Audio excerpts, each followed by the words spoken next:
we beat the U.S. in the semifinals last year, and we became world champs. We probably have the best generation for German basketball with Dennis Schroder. Hold on, Dennis Schroder is German? Dennis Schroder is German. He was the captain of the team.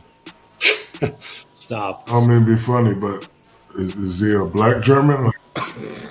He actually grew up. No. I grew up in Germany too. I'm not German. Hold on, bro. Is he German or is he? His last name is Schroeder. Hold. Is he? He's got the dots over the O.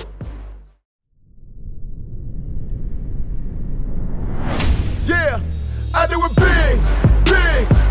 I'm coming to win. I do it big. Say it again. I do it big. I'm coming to win. I do it big. Say it again. I do it big.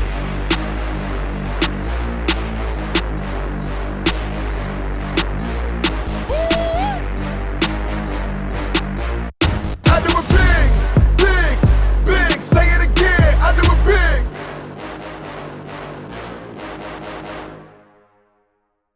What is up? What is good? How you living? How you feeling? How you doing? It is a playoff version of the big podcast where Shaq, we always do it big. Thank you, sir. It is Lefko, and we are joined by a very special guest today. Shaq, as always, I will ask for permission. Can I do the intro with the voice, please? Yes, you may. Okay. One of the greatest power forwards of all time, this man's shot was always pure. If you tried to contest it, his raised knee would put you in the floor. A champion, an MVP, a Hall of Famer that's done it all. He's one of the main reasons we've got so many Euros here playing ball. He's got 150 more points than Wilt, nearly 3,000 more than Shaq. And when it comes to the city of Dallas, he put everybody on his back. Let us welcome to the show the Wizard of Wurzburg, Germany, the Berlin Tall, Dirk Nowitzki. Now hold on. Let me give that intro in German. Brauchen Sie Hilfe bitte? Bratwurst, Frinswurst. Ich liebe dich. Auf Wiedersehen. Tschüss. Dirk Nowitzki. That was pretty good. Pretty good. Well What's done. going on, Dirk? How you doing, brother? Thanks for having me, guys. Dirk, I always wanted to ask you this question. 21 years. What was it about Dallas that made you play all 21 years? Because it was some times where you guys weren't really that good, and then, you emerged to be a champion. We got you one time in the 2006 final, but you came back. Yeah. What made you want to stay in Dallas 21 years? No, it was just at the beginning I didn't really know what to expect, and then but people here were great to me. People were loyal to me. They were made me feel welcome at the beginning, and then Mark buying the team end of my second year, and we developed a great relationship, and so it was kind of like people were great to me. They wanted me to succeed, and having a great relationship with Mark, and I just sort of felt like I owed it to the city and the franchise to make it work here, and so. There were some tough years early, and then there were some tough years really late. That mid-section, we had unbelievable, 10 years of 50-plus wins. That was a heck of a run. But I always say, you have to go through the tough times as well. You can't always be there for the good times, and the franchise definitely had some tough years there at the end. But I wanted to stick it out. I wanted to see the franchise through. And, then we drafted your boy Luka my last year in the league. So, that was the turning point for this franchise again. And I'm so glad we got him. And now look where we're at. Today's episode is brought to you by Morgan & Morgan. As the NBA's most dominant big men of all time, I'm living proof that size matters. And the same should go for your law firm. Morgan & Morgan is America's largest injury law firm with over 100 offices nationwide and more than 1,000 lawyers. If you're ever injured, you can check out Morgan & Morgan. Their fee is free unless they win. For more information, go to forthepeople.com/thebig or dial pound law. That's pound 529 from your cell phone. Again, that's forthepeople.com/big or pound law 529 from your cell. This is a paid advertisement.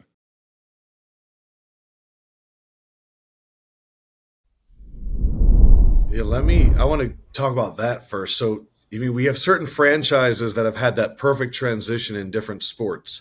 The Packers went from Favre to Rodgers. The Colts went from Peyton Manning to Andrew Luck. Was there something about Luka being there that you were like, okay, I'm okay leaving now because I know it's in good hands? Could you see it with him immediately? I could see it in his first year, yeah, for sure. I mean, he obviously wasn't the player that he was now, but you can see how he reads the game, how his basketball IQ already then, his passing was out of this world. So I could see that he will be the next guy for us, the next franchise player.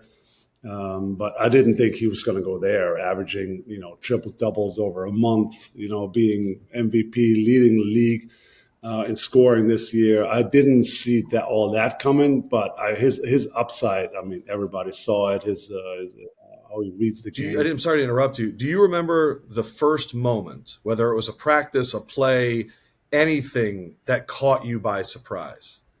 Well, before camp, he got there a few weeks before, and everybody's already there in the gym. You lift together and you play some scrimmage, controlled scrimmage. And I think guys were testing him a bit. See what he's made of. The high draft pick coming in, and I think everybody was surprised there especially how he read the game, and he made passes look easy. I'm like, well, an 18, 19-year-old shouldn't be able to see the floor like that and do behind-the-back passes, between-the-leg passes in a scrimmage where guys were actually trying to come at him. So that was really my first, wow, okay, this kid is built different, and is built to be here, and he's got the swag and the confidence about him. And but like I said, I didn't even envision that he can go to that level where he's at now. It's been unbelievable. About 5 years ago, I went to my first EuroLeague game, and they had fire in the stands, and people were acting crazy. You think because Luka's been a pro since he's 13 years old, nothing can really faze him? Because Adam, I don't know if you ever seen it. When I tell you, they had a real fire in the stands. It looks like a riot. Like, it looks like people are rioting. I'm sitting there, I'm like, this is nothing compared to our game. So you think because he's been around that since the age of 13 that nothing can really break him? Yeah, I mean, he's been playing against grown men since probably 13, 14 and practicing with real men and then playing on the biggest stage there in Europe and winning a European championship when he was like 17, winning the EuroLeague, being the MVP at 18. I mean, he's seen and done a lot of stuff before he even came over. And, he's just got that confidence about him that he just can't be rattled, and he's basically everything you throw at him, every coverage, every pick and roll coverage. He's seen it all, and he knows how to react. And it's just been because he's been playing organized men's basketball since Barry 13, 14, and it's been fun to watch, man. I'm curious about this. One thing I love about Shaq is he was all over the world because of his dad in the military, and I looked it up. So Shaq was at Wildflecken, West Germany, and I might be saying this wrong. And I yes. And I said Wurzburg earlier. Is it Wurzburg, or did I say that wrong too? Pittsburgh, yeah, we're close. I know what you mean. 53-minute drive up the A7. So Dirk's hometown and where Shaq was as like a preteen, you guys were less than an hour away. And I was curious, Shaq, what that impact was like for you and Dirk to even realize that he was so close by at that time. I remember our first couple of years, I never really talked to him because I was too busy trying to beat up Dan Pierre. But I remember the first time I spoke German to Dirk. Dirk looked at me like, and I was like, yes. And ever since then, we've been cool. Dirk, I get a lot of flack for this. I judge players now by if they could have played with us, right? Do you think Luka could have played with us? I'm talking about in the years, me, you, Detroit, Spurs, Suns, our boy Steve Nash. You think Dirk could have played with us and did the same thing he's doing now? That's how I judge players. Yeah, honestly, I think he could. I mean, you've seen him up close. He is huge. He is a legit 6'8", 6'9", but the way he's built, he's just a physical guard. And, any guard that's smaller than him, he just physically punishes them. Once he gets you on the shoulder, it's basically over. He just drives you down. So I think he would have adjusted to really any style. It was a little more physical. but I think he would have coped just fine. And that step back you can get off obviously in any era. I mean that thing is lethal. He can go both ways. He can post. I mean he's got a lot of stuff in his repertoire. So I really think he would have been just fine in our era. I almost had to fight somebody that me and you know, because I asked him Dirk or Luka, and he said Luka, and I said what? And he said Dirk, you have to get him the ball, and I'm like, what difference does that make, right? And so I just don't understand what people are looking at. Listen, I like Luka, but I played against Dirk Diggler. I appreciate Dirk Diggler was. But hey, but going back to Germany, in the '90s, Shaq knows this. I was a big Orlando fan there when it was Shaq and Penny, and I might be actually the only guy that listened to Shaq rap. So I still got. You're not the only guy, Dirk. My was nice. There were a few. Hey, I still know the rap with the Fushnikens. With What's up, Doc? I mean, I got all that. I know I got skills, man. I got skills. Man. I was a huge Shaq guy. Obviously, I was a fan, and it was a pleasure, obviously, to play against you for such a long time. So, Dirk, hold on. I know that I've literally was scanning, and I've seen in interviews that you said you know the whole verse to "What's Up, Doc." I know you just played it cool there, but if you want to drop more bars right now, I think you should. I can do a little bit. So. I'm the hooper. I'm the hooper, hyper, protected by viper. When I'm not the hooper, you better decipher. In other words, you better make some decision, because I'm going to be a Shaq knife. I cut you with precision. Get Tony Garza on the boss. I'll help pick the cross. That's okay, not being brachiodorsal. Supercalifragilistic. This I gotta go. Hey, no joke. No, it's not. I think that was that. Oh man, those are the good old days. Yeah, it was. Dirk, how old were you when you were listening to that? Like, what age were you? Well, I mean, I graduated high school in '97. So, Shaq, when did you get in the league? 92. Yeah. So basically, my last few years in high school was watching them going to the finals. So yeah, I was a big fan. Got Shaq's 32 Orlando jersey, pinstripes hanging in my house. So I was a fan there. I loved how they played, and with 3D and Nick Anderson, I just loved that team. So it was fun to watch. Shaq, I'm realizing now, here you have young Dirk growing up an Orlando fan, and now who is on the Magic? The Wagner boys. The Wagner boys. Hey, you know what, Dirk? I didn't know that they were German until Lefko told me, and that's when I started making up that accent. Because I used to call them the Wagner boys. He was like, "No, they're German." I was like, "They're German." The Wagner boys. The Wagner boys. Yes. Yeah, no, they're great, and because of them, obviously, we just won the World Cup, which we beat the U.S. in the semifinals last year, and we became world champs there in the Philippines last year. So that was big thanks to them. Obviously, France, the sky's the limit. Yeah, France was unbelievable. And with Dennis Schroder, and we probably have the best generation for German. Hold on, Dennis Schroder is German? Dennis Schroder is German. He was the captain of the team. I don't mean to be funny, but is he a black German? No, he actually grew up. No. I grew up in Germany too. I'm not German. Hold on, bro. Is he German, or is he? No, he's German. His last name is Schroeder. Is he? He's got the dots over the O. No. Is he African and then placed in German, or is he born in? No, he was full on born in Germany and grew up in there. Yeah, and then so he's a black German. He's a black German. Okay, yeah, that's awesome. I always heard he was from Germany, but I didn't know he was German. Schroeder. Yeah, he's German. Okay, Schroeder. So the general wants to know which Mavs player, other than Luka or Kyrie, has had a breakout playoffs run in your opinion? Well, I think who is at hand is PJ Washington. I think that deal really put us over the top. I think we had a good team before, but getting getting PJ and Gaff at the trading deadline was an unbelievable move by the management.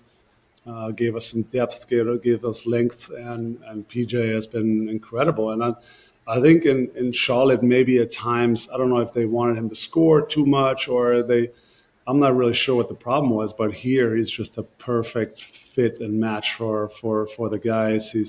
He can make a shot, he brings toughness, and he brings defense and length. So he's been super fun, and he's here from Dallas. He grew up in Frisco out there, played high school ball in Frisco. So he's been super fun to watch, and I love all the stuff that he brings to the team. This episode of the Big Podcast with Shaq is brought to you by The General. You know Shaq loves The General. Before the league, before the rings, before I got my big break, I've been rocking with The General. The General has been offering quality coverage for 60 years. You already know The General was there for Shaq when I needed him. Low rates and flexible payment options to keep you covered. If you're ready for your big break, you know what to do. Visit thegeneral.com to get a quote today. Again, visit thegeneral.com to get a quote today. And it wouldn't be the Big Podcast without The General.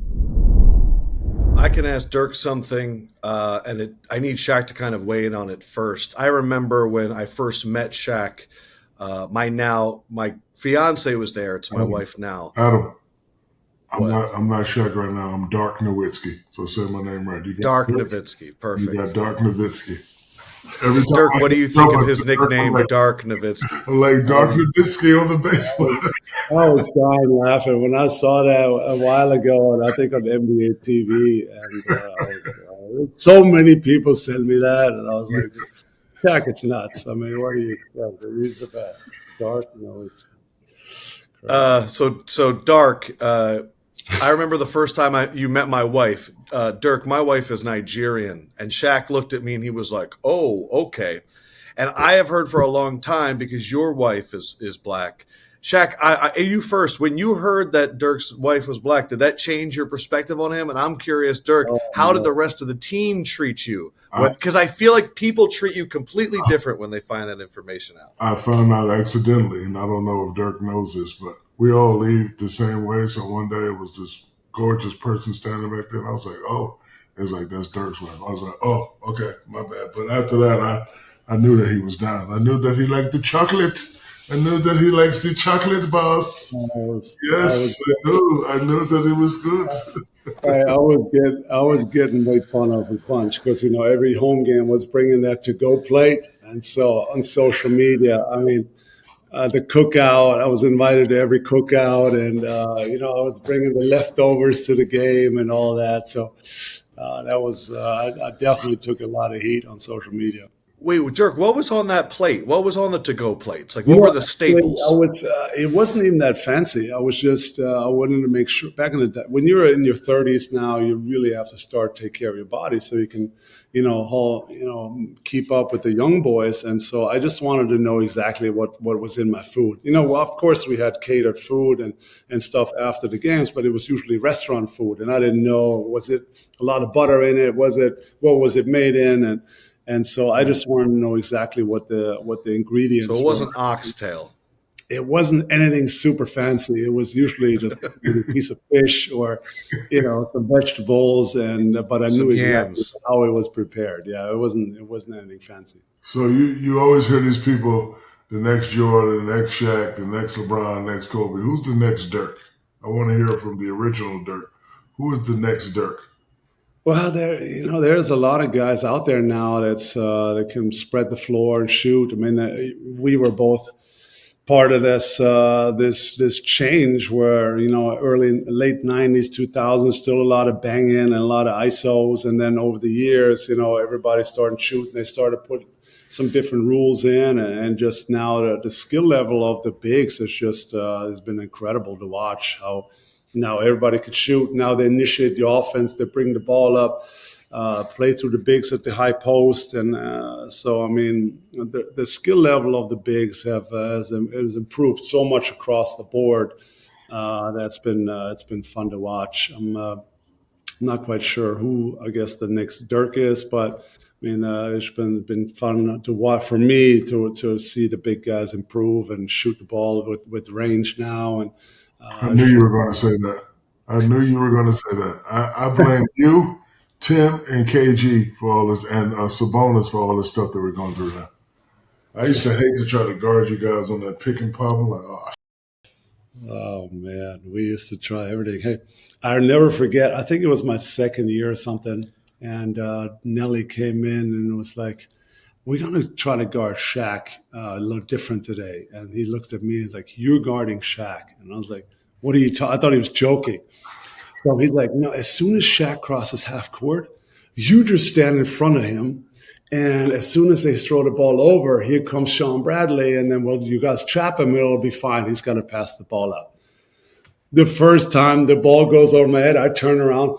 He elbowed Sean out of the way. He elbowed me out of the way and dunked it so hard. That strategy did not work. So we obviously we couldn't match Shaq's physicality, so we had to try different stuff to kind of be effective. So pull him away from the hoop some, maybe run him some in transition, try to pick and roll him to death. But I mean, it was anything really we tried didn't work. But we had to do. We couldn't out physical him, so that was for sure. Sean Bradley. Oh my goodness. Bradley, yeah, we had a squad there in the early 2000s. All right, you know, I got to ask you one more silly question. Sure. Dirk in his prime, and Luka 1-on-1 for 100 million German marks. Who wins? Deutschmarks. Forgive me. You know, is it make it take it? Because I think neither one of us could get a stop. Who's got the ball first? You. I got the ball first. Oh, it's gonna be tough. I mean, I know for a fact that I would have a hard time guarding him. I mean, he's got the whole package, like I mentioned earlier. He can drive me both ways. He's got the step backs, but I do know in my prime he would have had problems guarding me as well. So that's a matchup with a lot of buckets and not a lot of stops.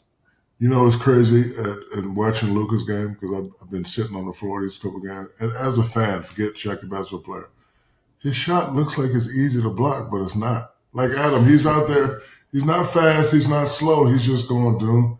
When he gets to that turnaround, like it just. Yeah. Dirk was like that. I think Bird was like that. You know, also like that. Chris Mullin was like that. Played at his own pace and put a shot right in front of your face, and you could never got it. He's incredible. Yeah, he is. He's so big and physical. He bumps you off, and then and he's actually not super fast end to end, but he's super quick changing directions. So he got you leaning one way, he can pull it back, he can cross, he attacks again. At some point, he's got you a little off balance, and then he steps back, and then you just can't recover fast enough. So he's really quick, changing directions, changing speeds, and then he hits you with a step back, and then he's almost always open. And even if you contest it, I mean, he just doesn't really see you. He's big, he's tall, he can shoot over you. So half of the contests he doesn't even see, he's still going to make those. So, I mean, he's tough. Dirk, Shaq, and I have talked about this a few times, and I'm curious. Shaq can do his sales pitch if he wants. Should there be two Pro Basketball Hall of Fames? Should there be the Hall of the baddest MFers that have ever played and the Hall of the people that fit the criteria that they should be there? And Shaq, if you want to flesh this out more, you can. Yeah, please flesh it out. What do you mean? What you mean? Okay, Dirk, you were bad. So you have that classification. Some of these people that they're putting in, I don't know. Like I don't want to make this a thing, and I know my people from Playmakers gonna make it a thing. Dikembe has 4 Defensive Players of the Year. He's in. Ben Wallace has 4 Defensive Players of the Year. He's in. Rudy Gobert just got his 4th. So is he a Hall of Famer now? I'm just asking. I'm not trying to be funny. Because, Isaiah Thomas said it to me. He said that there should be 2. There's a bad mother effer that you're in. I'm in, of course. And then there's because, some analytical guy, it's not the NBA Hall of Fame. It's the Basketball Hall of Fame, whatever that means. So do you think there should be two Hall of Fames? I mean, that's a tough one to pull off. Be nice about it, Dirk. Just say it. Honestly, sometimes I don't quite understand the criteria, and who votes. They always make it a big secret on So we don't really know what is the real criteria to get it in, and is it just okay? Now you're in a class that might not be as good. Are you then getting in because there's nobody else? There's no real transparency there. I think that's at times I think a little bit frustrating for everybody because really nobody knows what the criteria really is. But so I think I'm gonna leave it at that. So smart. Shaq, was there any more things you want to say about that? I don't I know. think we heard it. The Big Podcast is now on Passes. Subscribe now at passes.com/The Big Pod with Shaq for exclusive access to the show. When you subscribe, you get episodes released early on Passes, uncensored episodes, bonus episodes, extended episodes every week with an exclusive question and answer where me and the guests will answer questions specifically from Passes subscribers. Live streams, behind-the-scenes content. Join the family. See you there. Passes, baby. I want to give my condolences to Luka Walton. I said last night that me and his father didn't have a great relationship.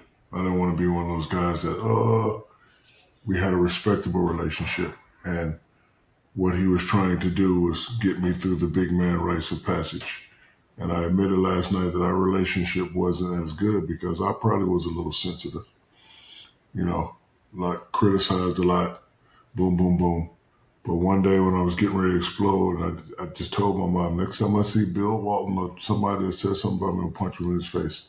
My mother says to me, before you go off when people are criticizing you, see if there's any truth inside the criticism.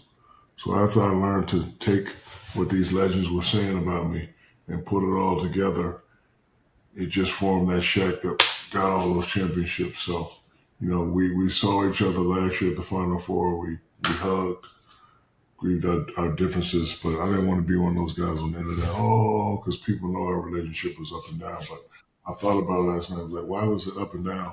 Probably because I was sensitive. And that's what I'm doing all these big guys now. I'm trying to put them through, the rites of passage. Like Dirk, they tried to make a big thing out of it with a couple weeks ago with me and Joker. And Joker is my favorite big man. He's my favorite player. But I told him, I said, Joker, I'm telling you now, because if I say it on TNT, by the time it gets back to you, it's going to be like, I don't like you. But I love you, Joker. But I'm saying, I think they should have went to SGA. And they tried to make it a big, Shaq's jealous of Joker and he don't like him. I was like, no, I just wanted to be a man and tell you face to face, you my guy. But I think SGA should have got it this year. So I just wanted to say that on my podcast that I send my condolences out to Luke and his family. I talked to Luke. Bill was tough on me. I appreciate it. I loved it, and I respect it. And he's definitely going to be missed.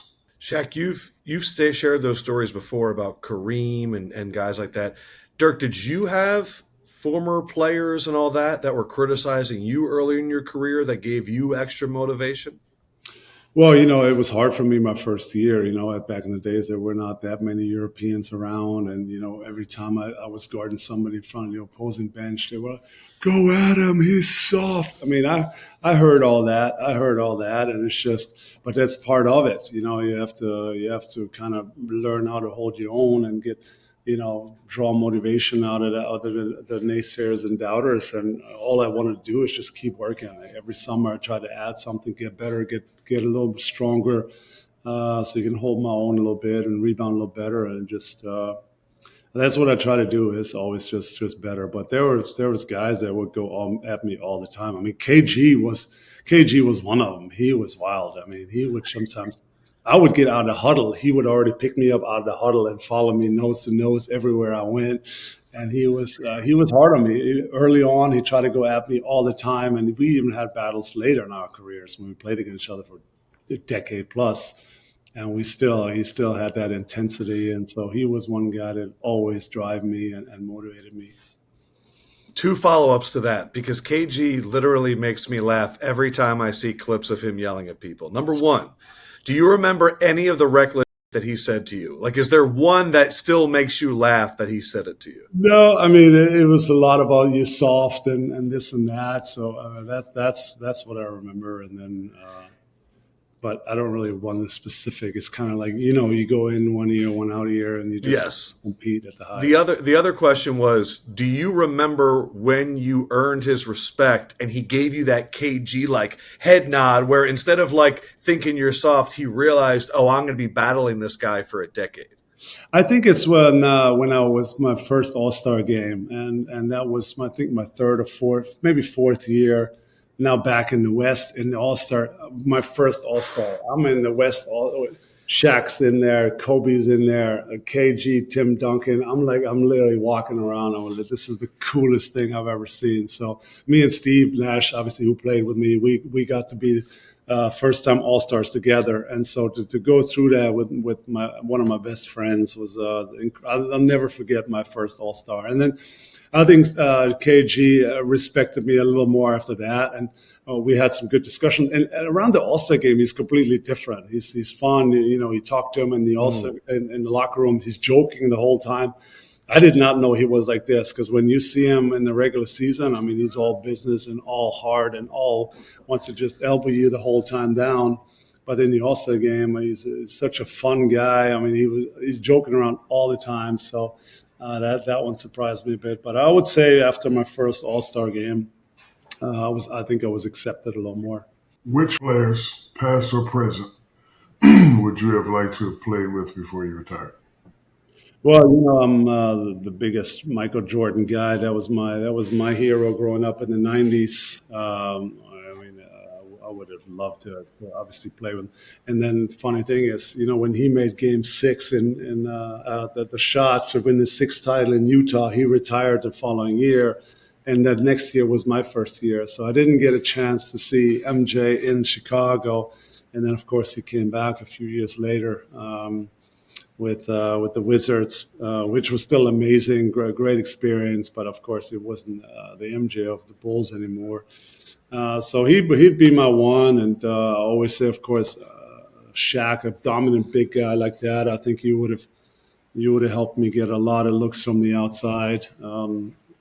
As you know, I was a big Kobe fan as well. I think that those are the sort of top players. Kobe was the closest thing to me to MJ. How his killer instinct, his athleticism, his confidence level on the court. I mean, his skill level. It was just to me, he was the closest thing we've ever seen to MJ. So these are some of the all-time greats. I would have loved to play with. Trust me, I tried to get to Dallas many times. Me and Mark was working behind the scenes, but right after I left LA, Mark was the first person I called, but Mitch Kupchak didn't want to trade me to Mark, so I ended up going to him. It never worked. Yeah, I remember there were a few rumblings around at the time, and then you obviously went to Miami, and then you guys beat us in '06. So that was a tough period. Mark, whatever you got to do to get me there, and he's like, the Lakers won't do it, man. I was like, make them do it, Mark. Yeah. And they wouldn't do it, but that would have been nice. Because I love Dallas, as you know. That's great. I got 2 houses here. Yeah. Not only one, huh? Yep. What the hell would Dirk and Shaq been like together? Shaq, that would have been crazy. That would have been Dirk would have had about 20 more thousand. Dirk, I'm mad at you. That would have been a decent combo. Oh, what happened? I didn't know you would pass me up until Adam told me one day. He's like, hey, your boy Dirk's about to pass you. I was like, Dirk who? He's like, Dirk Nowitzki. I was like, and then I went back. I was like, God damn, man, you were shooting up like that? Well, I was fucking mad. Because now I'm what, number 9?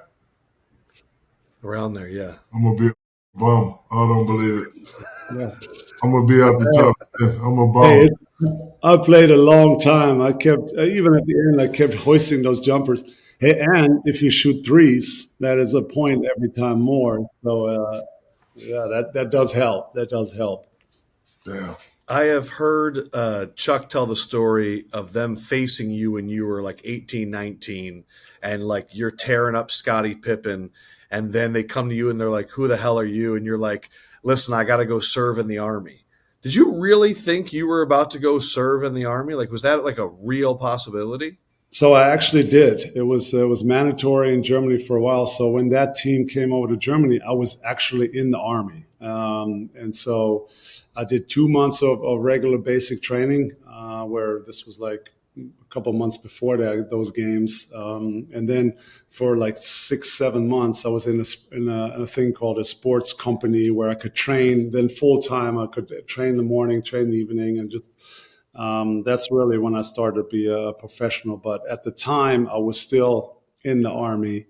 And so there were these Nike organized these games, and I was able to get free from the sports company and go for these 2 games. And I've heard Charles tell this story a million times. It gets A million times with his Auburn, and which I would have never gone to Auburn, of course.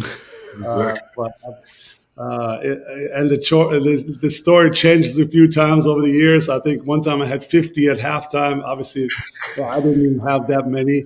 But it was fun to basically compete against some of my heroes. I mean, they had a great team there, and it was super fun for us and a huge honor.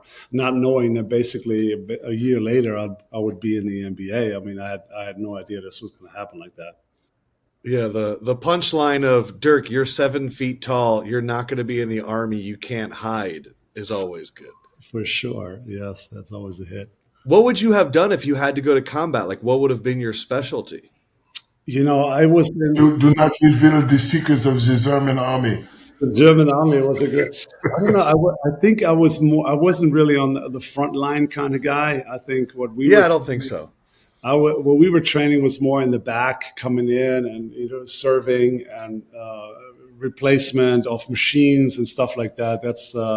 That's what I was trained to do. But we still had to learn how to march and shoot a gun, clean your gun, take your gun apart. I mean, we do all that in basic training. And then for the other 8 months, I was able to train like a true professional. Man, just imagine like that wall climb, and everyone's trying to climb up, and you just like grab the top and lift yourself. I just think there'd be moments of training that'd be hilarious. So Dirk, we know you got to go. Last question: do your children know who you are? My children don't know who I am. Well, I guess a little bit they understand. I mean, they were young when I retired, and so. But do they ask you about basketball stuff? I mean, they understand that I played. They understand that I played, but they're not really. I think everybody else was always better. I guess they saw me at the end when I could barely move, and now I have some ankle issues, so I'm hobbling around. They're like, "Papa, you're way too slow. You never really played in the NBA." So then I pull up a couple of YouTube clips, and they're so grainy back in the days. The footage was so awful. So it doesn't really help my case. So maybe one day they'll understand it a little more. I mean, because I'm still getting bills for trainers, and I'm like, did this guy play in the NBA? No, he didn't play, but he's what? I played in the NBA 30 years. Like, but okay, whatever. Whatever you need, son. That's funny. Dirk, last question. Who was the biggest Shiza Dunkov in the NBA? Hey, listen, I played with 21 years. There were some Dummkopf. I think honestly, in total, I had about 200 teammates in my 21 years, and they were some Dummkopf. Yeah. But it's all part of the game. I can't tell you what that means, Lefko. Look it up. All right, Dirk. Avida saying, choose, ish, libidish. Choose. So fun. Appreciate it. All right. Love you, buddy. Congrats on everything. All right. Thank you, guys. Let's do it again soon. Yeah.